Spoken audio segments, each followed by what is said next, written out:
अस्सलाम वालेकुम बेटा। बड़ी टेस्ट लिया था केमिकल बॉन्डिंग एंड एनर्जेटिक्स का। इसके क्वेश्चन को डिस्कस करने जा रहे हैं। तो ये जो है पहला question, which type of bonding is present in ammonium carbonate.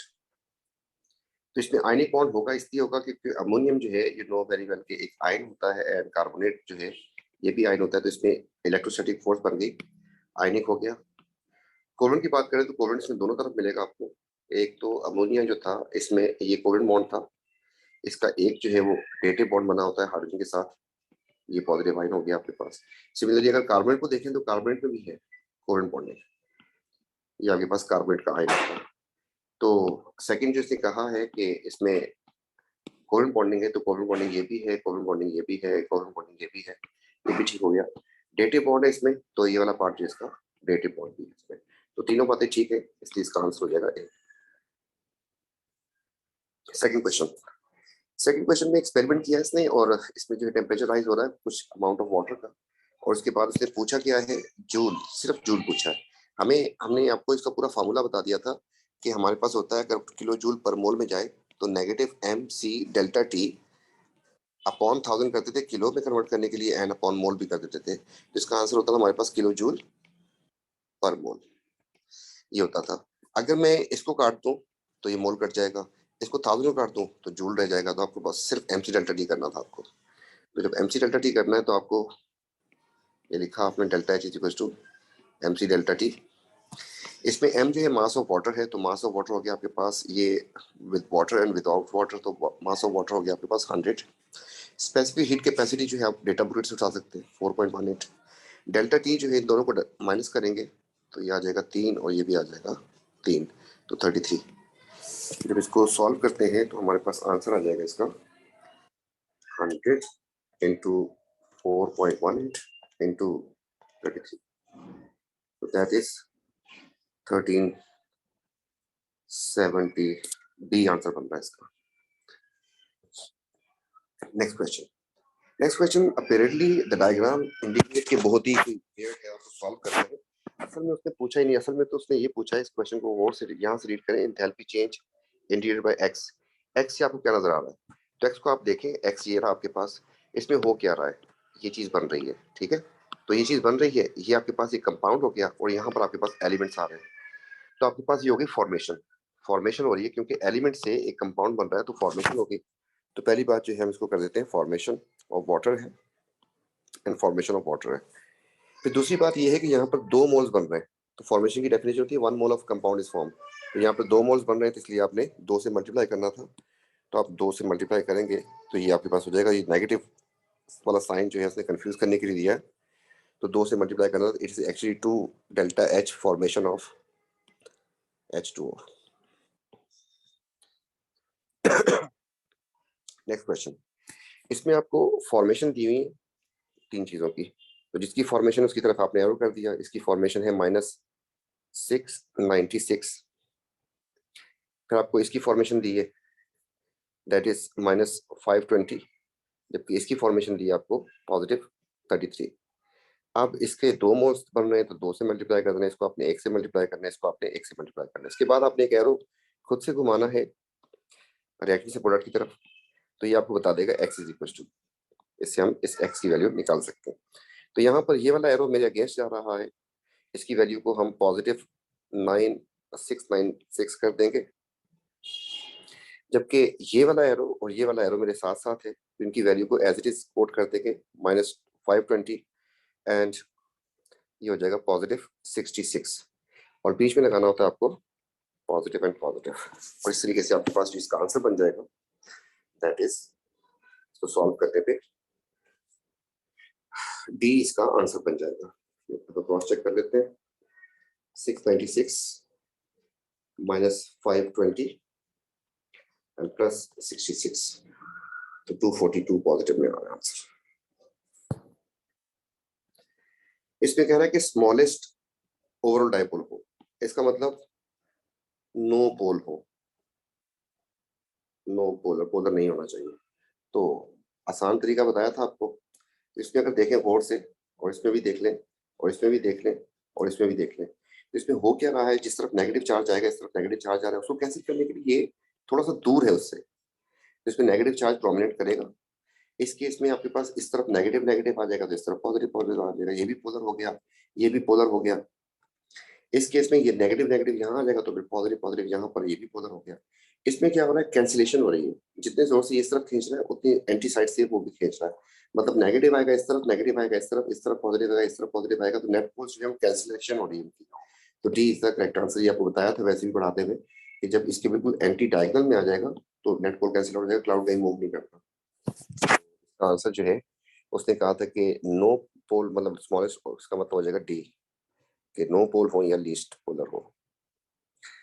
Next question जो है वो कह रहा है कि जब ammonia exist in simple molecule, इस फॉर्म में होता है, ammonia react with a suitable reagent to form product containing ammonium ion. Ammonia can also suitable reagent के साथ amide ये भी बनाता है, for which species present in aqueous covered use करती है, मतलब पानी में इसको ऐड कर रहा है अमोनिया को, नंबर 1। तो कह रहा है कि नाइट्रोजन कंटेनिंग स्पीशीज में क्या क्या होंगी, तो दिखाते हैं आपको। आपके पास यहाँ पर पहली बात इसमें पानी था, H2O था और H2O था और H2O था, इनके दरमियान हाइड्रोजन बॉन्डिंग होती है। इसमें आपने फिर ऐड कर दिया अमोनिया को। जब अमोनिया को ऐड करेंगे तो अमोनिया जो है इनके साथ जाके रिएक्शन करता है। होता ये है कि अमोनिया के साथ 3 H लगे होते हैं। ये वाटर का जो H है खुद ब खुद जो है इसको छोड़ के इसके पास चला जाता है, मतलब उसको छोड़ के इसके पास चला जाता है, जिसकी वजह से बन जाता है आपके पास अमोनियम आयन। तो ये इधर से डेटिव बॉन्ड इसके पास बन जाता है और आपके पास ये अमोनियम आयन बन जाता है, साथ इसके OH बन जाता है। अब उसने कहा कि नाइट्रोजन कंटेनिंग स्पीशी, बोले इसका तो जिक्र नहीं करना आपने। तो होगा क्या इसमें, जब ये पानी में जाएगा तो इसमें आपके पास कुछ अमोनिया जो है वो रिएक्शन नहीं करेंगे, अगर कॉन्सेंट्रेशन ज्यादा हुई तो इस फॉर्म में भी एग्जिस्ट कर सकता है।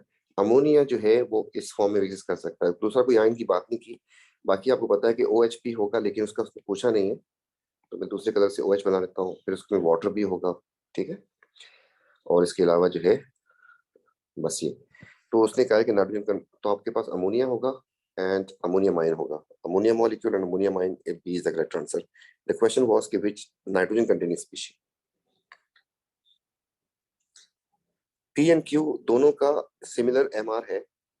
P molecule attract by each other hydrogen bond, मैं इसको लिख देता हूँ कि ये H2O है, जबकि क्यू जो है वो भी लिक्विड है और उसमें सिर्फ वन डबल फोर्सेज है। तो इसको हम क्या कर देते हैं, इसको हम कर देते हैं लेट से ऐसा कोई, मतलब इसको मैं कर देता हूँ हेक्सेन कर देता हूँ, C6 कर देता हूँ, H14 कर देता हूँ। ये भी लिक्विड हो गया आपके पास, एक में वन डबल होगी, एक में आपके पास हाइड्रोजन बॉन्डिंग होगी।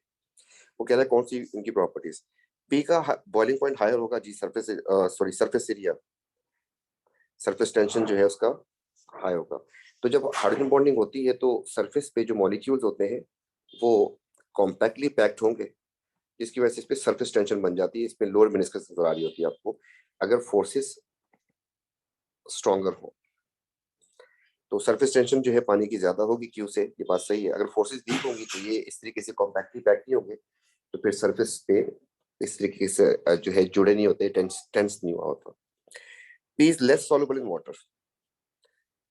जब पी में हाइड्रोजन बॉन्डिंग है तो पानी में तो ज्यादा सॉल्युबल होगा, सेम टाइप की बॉन्डिंग अगर हो तो ज्यादा सॉल्युबल होता है। ये वाली बात जो है उसने कहा लेस सॉल्युबल जो बोला है इसने, इसकी वजह से ये ऑप्शन जो है कट जाएगा। P has a lower melting point, ये बात भी गलत है, उसका बॉइलिंग पॉइंट मेल्टिंग पॉइंट ज्यादा होगा अगर उसमें हाइड्रोजन बॉन्डिंग है। तो पी पानी में ज्यादा सॉल्युबल होगा और पी का बॉइलिंग पॉइंट भी ज्यादा होगा।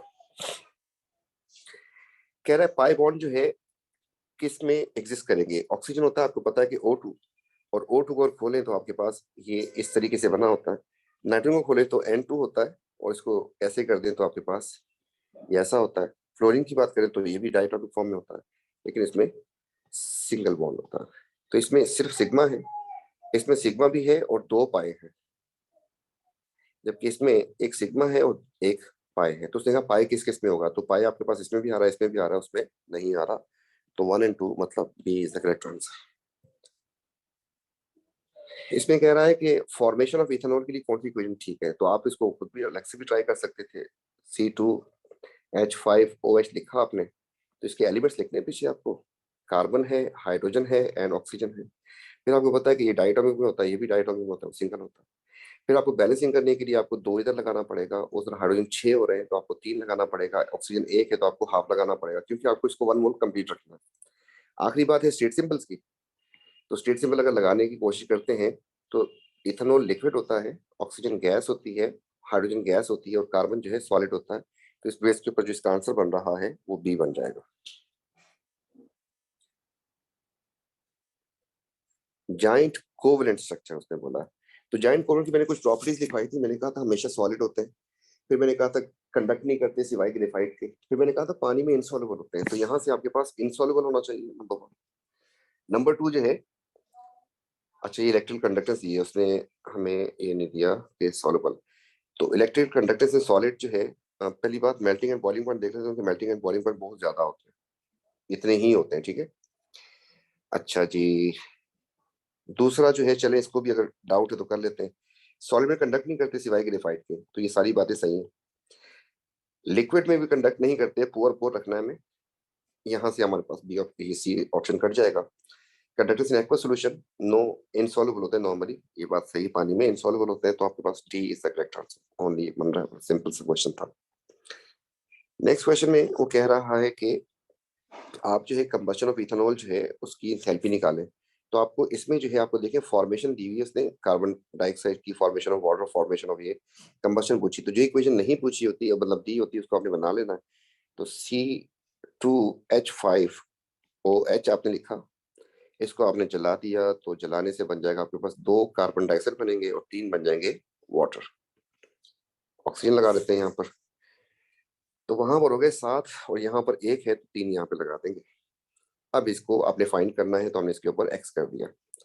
अब आपको क्या क्या बता रहा है, फॉर्मेशन ऑफ इथेनॉल बताइए, तो हमने इथेनॉल की तरफ एरो कर दिया और लिख दिया -277। फिर उसने कहा है फॉर्मेशन ऑफ वाटर, तो हमने एरो कर दिया फॉर्मेशन ऑफ वाटर इस तरफ, और इसकी वैल्यू जो है -286 लिख दी। And formation of carbon dioxide भी दी है तो हमने इसको लिख दिया -393। अब आखिरी काम ये करना था, इनके जो है मोल्स हमने सेट करने थे। तो इसका तो एक ही मोल था तो हमने इसको 1 से मल्टीप्लाई कर दिया, इसको हमने 2 से कर दिया, इसको हमने 3 से कर दिया। और इस तरीके से फिर हम क्या करेंगे, एक एरो अपनी तरफ से घुमाएंगे और वो एरो जब घूमेगा तो इसमें देखते हैं कि ये वाला तो अगेंस्ट जा रहा है, ये दोनों साथ है, इसका मतलब ये हो जाएगा +277, जबकि वो बन जाएगा 2 × -393, एंड ये बन जाएगा आपके पास 3 × -286, और बीच में लगा देंगे हम लोग प्लस एंड प्लस, और ये हमारे पास एक्स के बराबर आ जाएगा, और इसमें इसके ऊपर इसका आंसर बन जाएगा हमारे पास, बन जाएगा 393 × 2, तो -2786, ये हो गया। अच्छा जी, इसके बाद है 286 × 3, इसका बन रहा है -858, जबकि ये है 277 पॉजिटिव में, तो 277 -786 एंड -858, इससे आंसर आ रहा है -1367। तो देखते हैं, B is the correct answer. तो ये था आपके पास, और इंशाल्लाह मिलते हैं नेक्स्ट क्लास।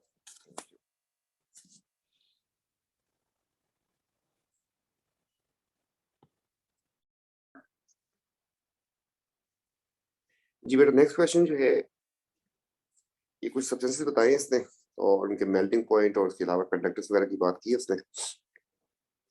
तो इसमें पूछा उसने कि giant molecular, ionic and simple molecule कौन कौन सा, 3 चीजें दी हैं उसने।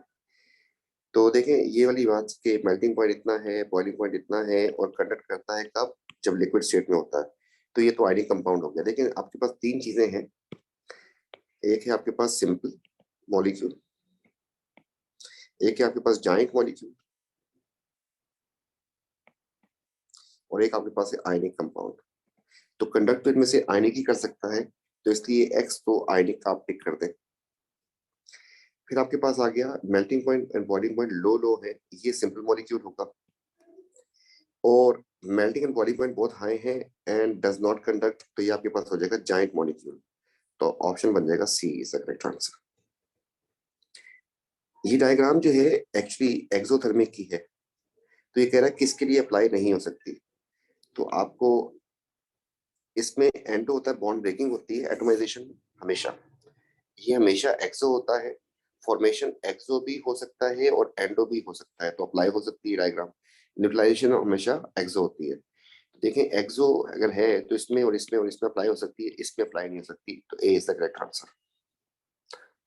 नेक्स्ट क्वेश्चन में वो कह रहा है कि AlCl3 जो है वो ये बना लेता है, तो इसमें क्या होता है। तो आपको पता है कि AlCl3 जो है उसमें आपको पता है कि एंगल जो है वो होते हैं 120 के, प्लेनर होता है।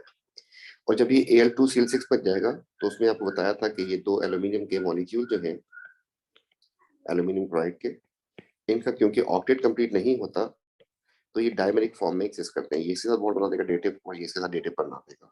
अब अगर इस तरीके से देखें आप तो इसकी सराउंडिंग में कितने बॉन्ड आ रहे हैं, सिमिलरली इसकी सराउंडिंग में कितने बॉन्ड आ रहे हैं, तो 4 में हो गए, तो 4 में आपके पास एंगल हो गया 109.5।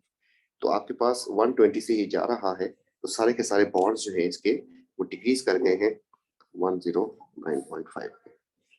तो ये इसका आंसर हो जाएगा। इसके बाद जो है नेक्स्ट क्वेश्चन जो है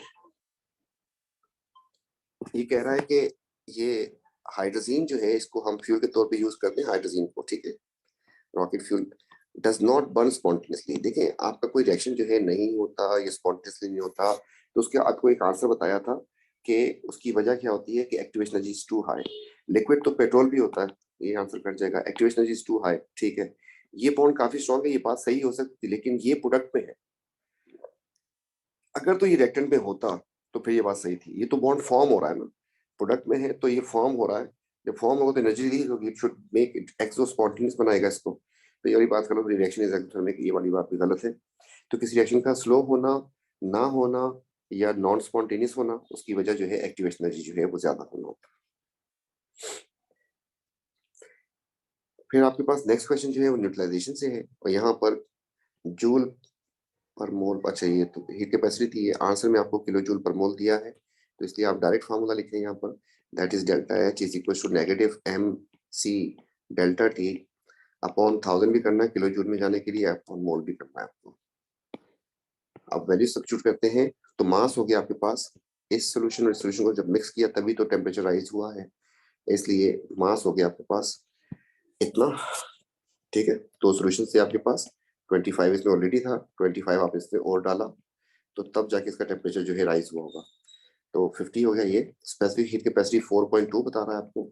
डेल्टा टी जो है रोज बाय दिस, तो आपको डेल्टा टी डायरेक्ट बता दिया उससे, 1000 से डिवाइड करना है, और मोल्स की बात आती है तो मोल्स चाहे आप इसके ले लें और चाहे आप इसके ले लें, दोनों के मोल सेम होंगे, और रेशियो भी 1:1 की होती है HCl में एंड NaOH में, रेशियो भी 1:1 की। तो आपके पास यहाँ पर आपको करना पड़ेगा 25 इंटू 0.35 और वॉल्यूम जो है डेसीमीटर क्यूब में होना चाहिए, तो 1000 से ये कट जाएगा आपके पास, और इसका जो आंसर है वो आपके पास आ जाएगा सॉल्व करने पे डी। क्रॉस चेक कर लेते हैं अभी 1 मिनट में। तो -50 इंटू 4.2 इंटू 2.5 एंड डिवाइड करना है इसको 0.35 से, 0.35 ये ना, यस सॉरी मिस्टेक हो गई। तो -50 इंटू 4.2 इंटू 2.5 एंड डिवाइड करना है 0.35 से। तो ये तो और आ रहा है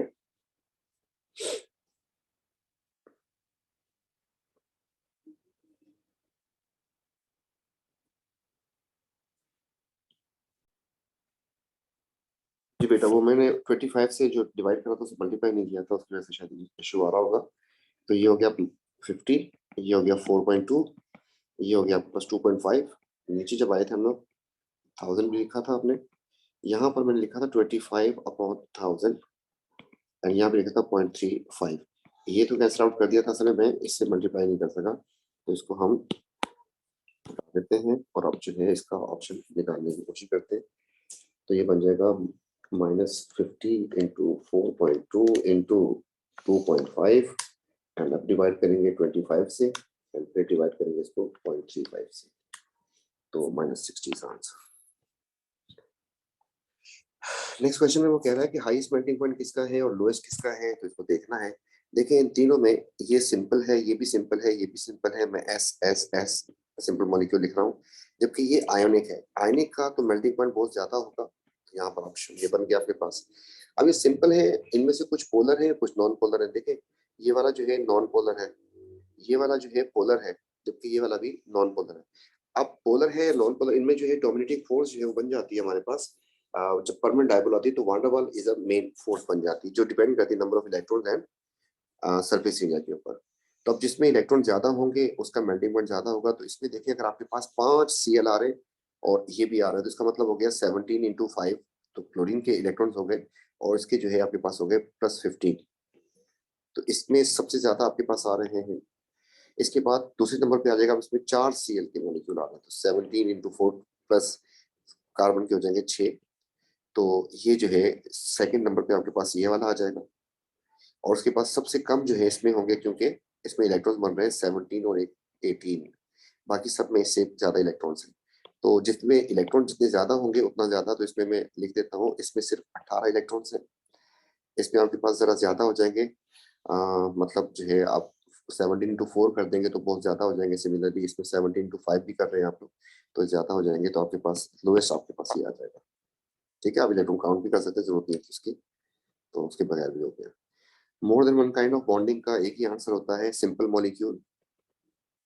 एक तो होगा सिंपल मॉलिक्यूल या फिर होगा ग्रेफाइट, इसके अलावा कोई ऑप्शन नहीं होता। तो आई सी का आंसर। नेक्स्ट क्वेश्चन में ये थोड़ा सा ट्रिकी क्वेश्चन था। इसमें कह रहा है कि स्टूडेंट इन्वेस्टिगेट किया उसने डिफरेंट फ्यूल्स को, और फ्यूल्स में क्या किया है उसने, उसने जो है वाटर को इससे इस टेम्परेचर तक पहुंचाया। अब वाटर का जो मास लिया वो इतना लिया है। अच्छा, यहाँ पर जो है आपको इनकी एनर्जी बता रहा है पर किलो जूल पर मोल, किलो जूल पर मोल जो है इनकी एनर्जी बता रहा है। तो वो कह रहा है कि इनमें से नंबर 1 जो है आपको देखना बताना क्या है, बताना ये है कि smallest amount of carbon dioxide कौन बनाएगा। तो ये क्वेश्चन जो है गलती से भी ठीक हो सकता है। आपने कहा मीट मीट में एक ही कार्बन डाइऑक्साइड बनेगी, और क्योंकि ये ज्यादा एफिशिएंट फ्यूल लग रहा है, इसमें ज्यादा एनर्जी निकल रही है, तो उसकी वजह से भी आंसर भी बना। लेकिन इसका आंसर ये नहीं था। आंसर जो है हमारे पास वो बन जाएगा डेल्टा एच जो है वो होती है हमारे पास M C delta T upon 1000 and upon mole करना होता है आपको। अब आपके पास मास जो था ना इसका वो था 1000, स्पेसिफिक हीट कैपेसिटी आपने उठा ली 4.18। टेम्परेचराइज कितना करवाना है आपने, 80 का करवाना है। ये रहा टेम्परेचराइज, ठीक है। 1 डेसीमीटर क्यूब का मतलब हो गया मास आपका, ये हो गया आपका। तो 1 डेसीमीटर क्यूब को मैंने यहाँ पे लिख दिया, मास 1000 ग्राम हो गया। एंड स्पेसिफिक हीट कैपेसिटी आपने वहां से उठा ली, और टेम्परेचराइज जो है हमने यहाँ से उठा लिया। इसके बाद आपको 1000 से डिवाइड करना होता है इसको, आपको पता है किलो जूल में जाने के लिए, एंड फिर मोल से डिवाइड करना होता है, और यहाँ पर आपके पास डेल्टा एच आ जाती है। अब इसको सॉल्व करूँ तो ये कैंसिल आउट हो गया।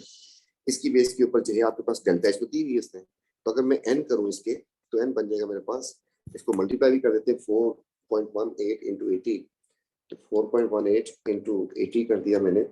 इसका आंसर आ रहा है मेरे पास 33,334.4 डिवाइड बाय इसकी डेल्टा एच की वैल्यू। तो ये फार्मूला बन गया जिसमें हमें चेक करना है कि किस पे कितने मोल्स यूज होंगे। तो इसको जो है हम ग्रेजुअली जब सब पे अप्लाई करेंगे, इसको हम जरा साइड पे कर देते हैं। तो पहले केस में मेरे पास आ जाएगा 334 point and divide by enthalpy आ रही है 1367, इससे मेरे पास मोल्स आ जाएंगे। दूसरे केस में इस तरीके से 334.4 डिवाइड बाय 890, इससे मेरे पास मोल्स आ जाएंगे।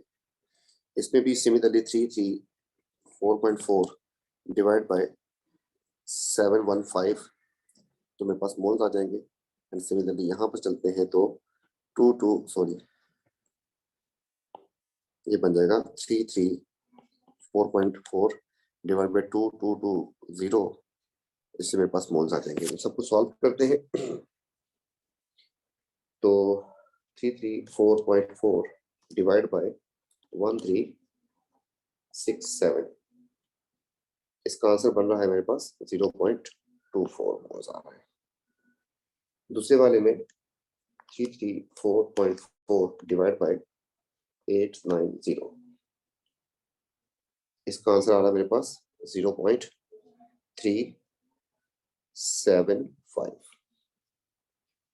तीसरे वाले में मेरे पास आंसर आ रहा है 334.4 divide by 715। The answer is 0.47 बन जाएगा तकरीबन। एंड आखिरी वाला जो है 334.4 डिवाइड बाय 2220, इससे आंसर बन रहा है 0.15। ये आपके पास मोल्स आ गए, तो इन सबको मैं हाईलाइट करने जा रहा हूँ। मोल्स आ गए आपके पास।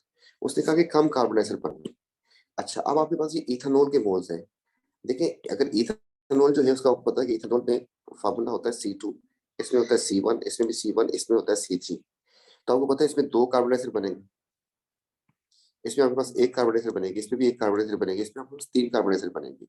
तो अगर आपके पास इथेनॉल 1 है तो इसमें आपके पास 2 कार्बन डाइऑक्साइड बनी है, तो आपके पास बन जाएगा इसका आंसर 0.48। इसमें आपके पास 1 ही कार्बन डाइऑक्साइड बनी है, तो आपने इसको 1 से मल्टीप्लाई करना था, 0.375 आ जाएगा। इसमें आपके पास 1 ही बननी थी, इसमें आंसर आ जाएगा 0.47 ही आएगा। जबकि इसमें आपको 3 से मल्टीप्लाई करना था इसको, तो ये बन जाएगा आपके पास 0.45। तो इनमें सबसे कम कार्बन डाइऑक्साइड जो बन रही है वो हम हाईलाइट कर देते हैं, ये इनकी कार्बन डाइऑक्साइड की अमाउंट बनेगी उस रेशियो में। तो B is the correct answer. Next question, combustion of methane जो है उसकी इक्वेशन मांग रहा है आपसे और उसकी वैल्यू भी चाहिए उसको। तो हमने लिख दी कंबशन ऑफ मीथेन, तो मीथेन लिखा मैंने। इसको जला देंगे तो इससे कार्बन डाइऑक्साइड बनेगी 1 और पानी बन जाएंगे 2, और फिर 2 ऑक्सीजन से बैलेंस कर दिया इसको। फॉर्मेशन ऑफ कार्बन डाइऑक्साइड बोली है, तो मैंने कार्बन डाइऑक्साइड की तरह वैल्यू किया और लिख दिया -394। फिर फॉर्मेशन ऑफ वाटर की बात की है, तो फिर मैंने इसकी तरफ एरो किया और मैंने लिख दिया -286। एंड फिर इसकी फॉर्मेशन की बात की है मीथेन की, तो मैंने एरो इसकी तरफ किया और लिख दिया -74। अब इसका एक ही मोल था, इसका 1 मोल था और इसके आपके पास 2 मोल थे। और फिर अगला काम ये है कि आपने एरो लगाना है। तो इस एरो के हिसाब से ये मेरे अगेंस्ट जा रहा है, जबकि ये दोनों साथ जा रहे हैं, तो ये बन जाएगा +74। ये रहेगा -394, जबकि वो बन जाएगा 2 इंटू -286। इसको जब सॉल्व करते हैं तो हमारे पास आंसर इसका आ जाएगा x का। तो ये था बेटा टेस्ट, इंशाल्लाह नेक्स्ट टेस्ट मिलते हैं। थैंक यू, टेक केयर, अल्लाह हाफिज।